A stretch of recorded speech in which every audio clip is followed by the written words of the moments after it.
recording from my home studio where I do most of my work. This message I feel today is like the most important message ever. And I'm going to be here very shortly with Trevor Noah from The Daily Show. And we're going to hear what he has to say about the current conditions and the state of America. This is a message, and I want especially the Hebrew Israelite community and the black community in America, because you're one of the same. I want you to hear this message because there's some key points that need to be pointed out. So we're going to go now to Trevor.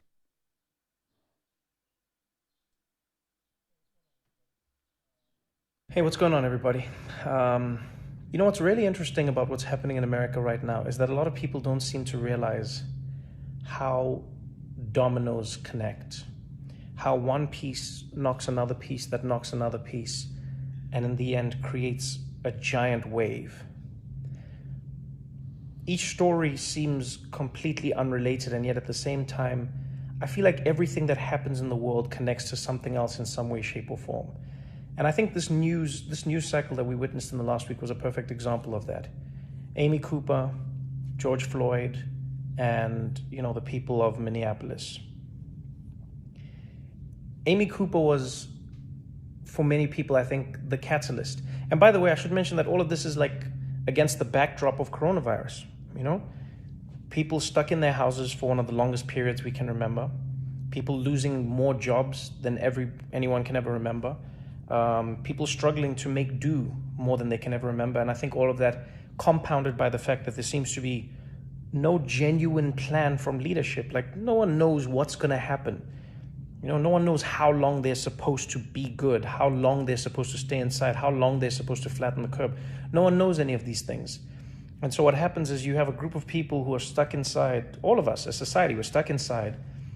And we then start to consume. We see what's happening in the world. And I think Amy Cooper was one of the first moments that one of the first dominoes that we saw get knocked down post-corona for many people. And that was a world where you quickly realize that while everyone is facing the battle against coronavirus, Black people in America are still facing the battle against racism and coronavirus. And the reason I say it's a domino is because think about how many Black Americans just have read and seen the news of how Black people are disproportionately affected by coronavirus. And not because of something inherently inside Black people, but rather because of the lives Black people have lived in America for so long. Coronavirus exposed all of it. And now here you had this woman who, we've all seen the video now,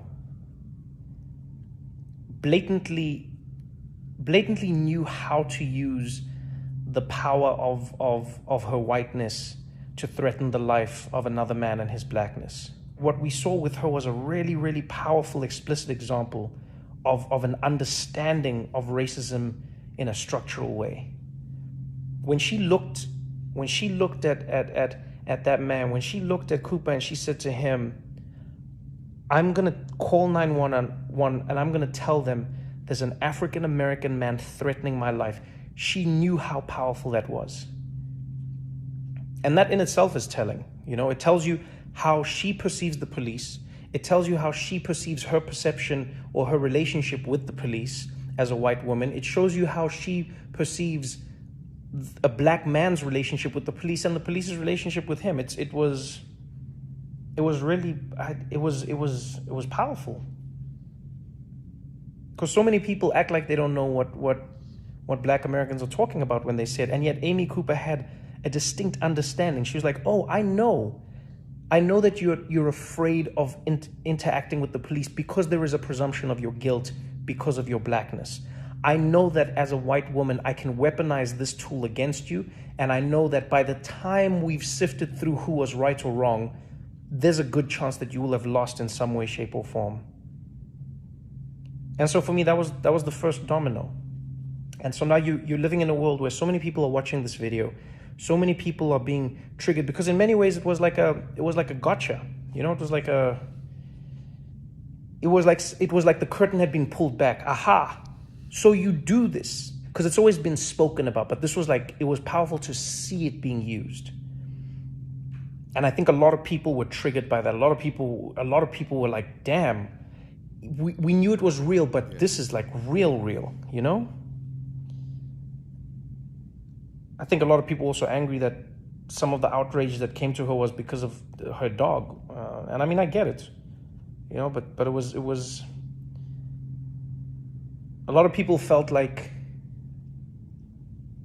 it would have been great if the dog shelters had the same, I guess, power or if police departments were run by the people who run dog shelters, because they seem to act like this. They didn't waste time. They were like, nope, we'd like our dog back, lady. Which I'm going to be honest, I think that was a hell of a punishment. Her job is one thing, taking a white lady's dog. That was a nice dog. Mm-hmm. And so that was the first domino, you know? It was the first domino where I felt like you could feel something stirring. And all of this, again, is in the backdrop. It's coronavirus has happened. The numbers have come out. You know, the story of Ahmaud Arbery in Georgia, that story has come out. All of these things are happening. And then the video of George Floyd comes out. And I don't know what made that video more painful for people to watch. The fact that that man was having his life taken in front of our eyes, the fact that we're watching someone being murdered by someone whose job is to protect and serve, or the fact that he seemed so calm doing it, you know? Oftentimes we always told that police feared for their life. It was like a threat. And you know, you always feel like an asshole when you're like, you didn't fear for your life. Why did you fear for your life? How did you fear? But now more and more we're starting to see that it's like, no, it doesn't seem like there's a fear. It just seems like you can do it, so you did it. There was a black man on the ground in handcuffs, and you could take his life, so you did. Almost knowing that there would be no ramifications. And then again, everyone on the internet has to watch this. Everyone sees it. It floods our timelines as people. And I think one ray of sunshine for me in that moment was seeing how many people instantly condemned what they saw. You know, and maybe it's because I'm an optimistic person, but I don't think I've ever seen anything like that, especially not in America. I haven't seen a police video come out and just see across the board. I mean, even Fox News commentators and police chiefs from around the country immediately condemning what they saw. No questions, not what was he doing, not just going, no, what happened here was wrong. It was wrong. This person got murdered on camera. And then the police were fired. Great. But I think what people take for granted is how much for so many people that feels like nothing, you know?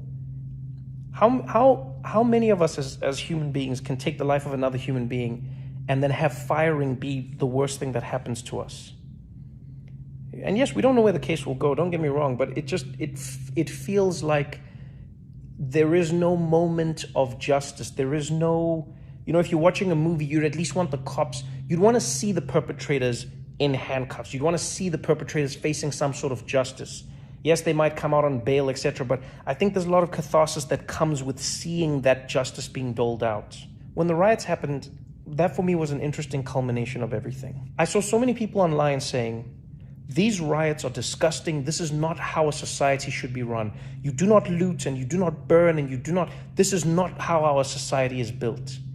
And that actually triggered something in me where I was like, man, okay, society. But what is society? And fundamentally, when you boil it down, society is a contract. It's a contract that we sign as human beings amongst each other. We sign a contract with each other as people, whether it's spoken or unspoken, and we say, amongst this group of us, we agree in common rules, common ideals, and common practices that are going to define us as a group. That's what I think a society is. It's a contract. And as with most contracts, the contract is only as strong as the people who are abiding by it. But if you think of being a black person in America who is living in Minneapolis or Minnesota or any place where you're not having a good time, ask yourself this question when you watch those people. What vested interest do they have in maintaining the contract? Why don't we all loot? Why doesn't everybody take? Because we've agreed on things. There are so many people who are starving out there. There's so many people who don't have. There are people who are destitute. There are people who, when the virus hit and they don't have a second paycheck, already broke, which is insane, but that's the reality. But still, think about how many people who don't have, the have-nots, say, you know what, I'm still going to play by the rules even though I have nothing, because I still wish for this society to work and exist. And then some members of that society, namely black American people, watch time and time again how the contract that they have signed with society is not being honored by the society that has forced them to sign it with them. When you watch Ahmaud Arbery being shot and you hear that those men have been released, and were it not for the video and the outrage, those people would be living their lives, what part of the contract is that in society? When you see George Floyd on the ground and you see a man losing his life in a way that no person should ever have to lose their life, at the hands of someone who's supposed to enforce the law, what part of the contract is that? And a lot of people say, well, what good does this do? Yeah, but what good doesn't it do? That's the question people don't ask the other way around. What good does it do to loot Target? How does it help you to loot Target? Yeah, but how does it help you to not loot Target? Answer that question. Because the only reason you didn't loot Target before was because you were upholding society's contract. There is no contract if law and people in power don't uphold their end of it. And that's the thing I think people don't understand sometimes, is that we need people at the top to be the most accountable, because they are the ones who are basically setting the tone and the tenor for everything that we do in society. It's the same way we tell parents to set an example for their kids, the same way we tell captains or coaches to set an example for their players, the same way you tell teachers to set an example for their students. The reason we do that is because we understand in society that if you lead by example, there is a good chance that people will follow that example that you have set. And so if the example law enforcement is setting is that they do not adhere to the laws, then why should the citizens of that society adhere to the laws when in fact the law enforcers themselves don't?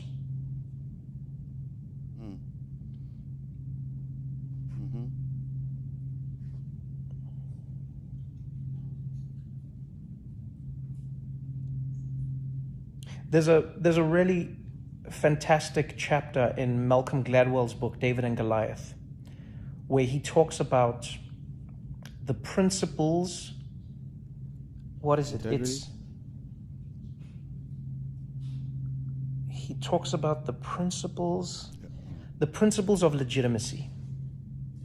And he says, in order for us to argue that any society or any legal body or any power is legitimate, we have to agree on core principles. And those three principles, if I remember correctly, is number one, we have to agree on what the principles are. Number two, we have to believe that the people who are enforcing the principles are going to enforce them fairly. And number three, we have to agree that everyone in that society is going to be treated fairly according to those principles. It is safe to say in this 1 week alone, and maybe even from the beginning of coronavirus really blowing out in America, Black Americans have seen their principles completely delegitimized. Because if you're a Black person in America right now and you're watching this, if you're a Black American person specifically and you're watching this, what principles are you seeing? I think sometimes the thing we need to remember, and it's something I haven't remembered my whole life. You start to learn these things, you know, when you travel the world, when you read, when you learn about society, I think is that like when you are a have and when you are a have-not, you see the world in very different ways. And a lot of the time people say to the have-nots, this is not the right way to handle things. When Colin Kaepernick kneels, they say this is not the right way to protest. When Martin Luther King had children as part of his protests in Birmingham, Alabama, people said having children as your protest is not the right way to do things. When he marched in Selma, people said this is not the right way to do things. When people marched through the streets in South Africa during apartheid, they said this is not the right way to do things. When people burn things, they say it's never the right way, because there is never a right way to protest. And I've said this before, there is no right way to protest, because that's what protest is. It cannot be right because you are protesting against a thing that is stopping you. And so I think what a lot of people don't realize is the same way you might have experienced even more anger and more just visceral disdain watching those people loot that Target. Think to yourselves, or maybe it would help you if you think about that unease that you felt watching that Target being looted. Try to imagine how it must feel for Black Americans when they watch themselves being looted every single day. Because that's fundamentally what's happening in America. Police in America are looting Black bodies. And I know someone might think that's an extreme phrase, but it's not, because here's the thing I think a lot of people don't realize. George Floyd died. That is part of the reason the story became so big, is because he died. But how many George Floyds are there that don't die? How many men are having knees put on their necks? How many Sandra Blands are out there being tossed around? It doesn't make the news because it's not grim enough. It doesn't even get us enough anymore. It's only the deaths, the gruesome deaths that stick out. But imagine to yourself, if you grew up in a community where every day someone had their knee on your neck, where every day somebody was out there oppressing you every single day. You tell me what that does to you as a society, as a community, as a group of people. And when you know that this is happening because of the color of your skin, not because the people are saying it's happening because of the color of your skin, but rather because it is only happening to you and you're the only people who have that skin color.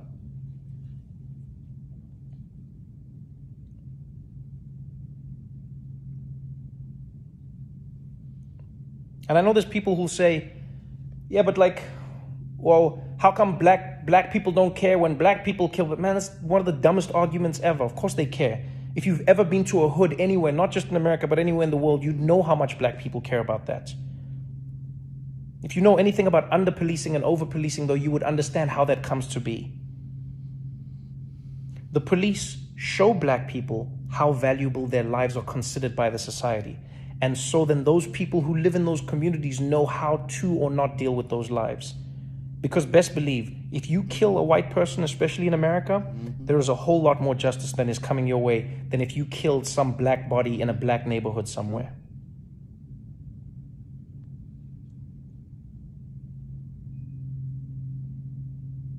And so to anyone who watched that video, don't ask yourself if it's right or wrong to loot, or don't ask yourself, wow, what does looting help? No. Ask yourself that question.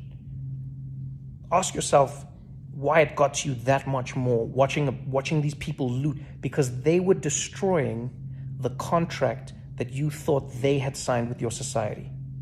And now think to yourself, imagine if you were them watching that contract being ripped up every single day. Ask yourself how you'd feel. I want to thank Trevor for this beautiful video. It was very insightful. And I think it was imperative, like he said, society boils down to a contract. And as long as you are agreeing to that contract, then you yourself, you are living according to that society's contract. Now, Black people, Black Americans, as he says, as we all call ourselves at one time, are the children of Israel. And you have a contract that you need to keep from before you even arrived in America. There's a society in which you're supposed to be living and abiding in, which is why when I left America some 4 something years ago now, that I came to this place and I found the other children of Abraham and have abided in Abrahamic society among the Bedouin people. And I am able to abide by the contract, the covenant contract that goes along with that. It's plain and simple. Now I know, people can't travel now, and they can't travel. Uh, they can't travel now, and they can't travel until these Corona times are off us. So we may be looking at sometime next year. Well, when that time comes, there'll be decisions to make, because the way I see it now, I don't think America could continue. Because if you get your way with looting and rioting, which is you actually breaking the contract of abiding in America, you're breaking it. So once you break that contract, there's no way to remend that contract, because they brought you there, first of all, forcefully. You didn't elect to go. You're not an immigrant. So no longer abiding under it, they have to put you back down under it by force. And without the force, then you cannot can without the force, you can't they can't keep you subdued, because if they bow down now, then they'll just be uh if they subside now, they will be just conceding to your threat, whereas you once conceded to theirs, so they will have lost it. So go ahead, make war, loot, rob, steal, plunder, fight, because they're going to retaliate. And I promise you, they will be retaliation. So the first strike, you won. You made the first strike. But just like all first strikes, there will be retaliation. So you're going to have to come back from this moment and regroup and continue to fight. Obviously, you're going to have to get out the country ultimately. So, to my people, my name is Rabbi Sheikh Gidon. That's Gidon ibn Nehemiah, who was known as Zerubbabel Dawid. So, or Dawood. You are more than welcome to leave a message in the comments. If you're on YouTube, like, comment, and subscribe. If you see this on Instagram, be sure to share and send this message out, because it's time for things to change. Get in contact with Friends of the African Union, Herschel Daniels. Get in contact with anybody. Just get off the continent, basically. The African Union now has made preparations for the Exodus Alliance, because this is not going to end. Things won't go back to normal. There's no way for them to pacify you in the corona environment, which caused you to take alert to that times haven't changed since the days of slavery. So, good night, everybody. I hope this reaches you where you are. Peace.